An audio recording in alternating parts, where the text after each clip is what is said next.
Matapos ang pag-awit ng 6, sino kaya ang 2 matitira at lalaban pa hanggang sa dulo? Sino mga manok nyo? Isigaw nyo lang ang mga pangalan. Go! Is it gonna be 10-10? Isaac? Ayeji? Sean Hendricks? H? Or Rachel?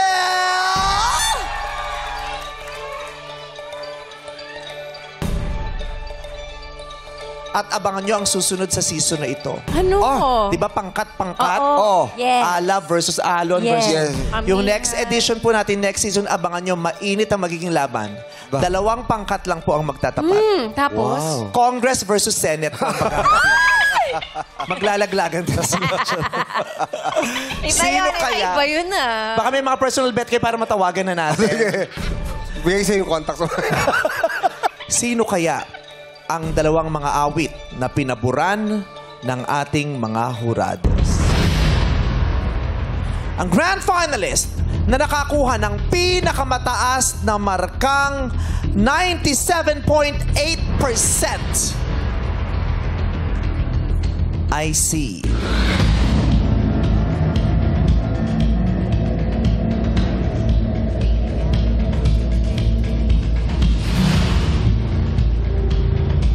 Rachel Cabreza, congratulations! Congratulations! Mag-uwi ka ng 30,000 pesos at pasok ka na sa huling tapatan sa Sabado. Yes, pero wag mong iuwi ang medalyon na yan dahil baka maiwan na naman sa bahay. Congratulations! Oh my God! Sino yung isa pa nasasamahan? Si Raven at si Charisse. Red, green, green na. May 10-10 pa, may Isaac pa, may Ayeji pa, may Sean Hendricks, may H pa. At sa 5 pang natitira, ang grand finalist na nakakuha ng pangalawang pinakamataas na score na 97%. 0.8 lang palang inilamang nung number 1. Siya ay si...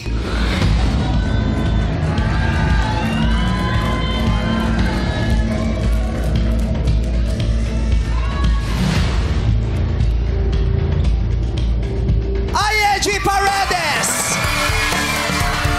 May nakapasok na from Pangkat, Alon. Congratulations, Ayeji! Mag-uwi ka pa rin ng 30,000 pesos at lalaban ka pa sa huling tapatan sa Sabado!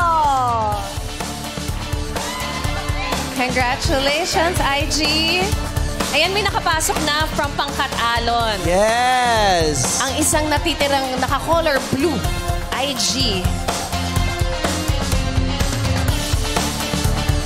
Ayan, pumunta ka na sa iyong pwesto, IG.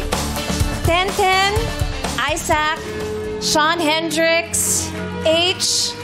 Ikinalulungkot naming sabihin na dito na nagtatapas ang inyong All-Star Grand Rest Pack Journey. Palakpakan naman natin sila, madlang people. Maraming salamat sa inyong mga tinig.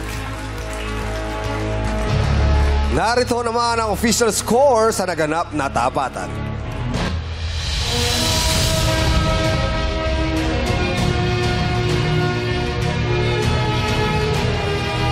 Madlang people, ang 2 grand finalists na aabante sa huling tapatan sa Sabado ay sina Ayeji Paredes at Rachel Cabreza.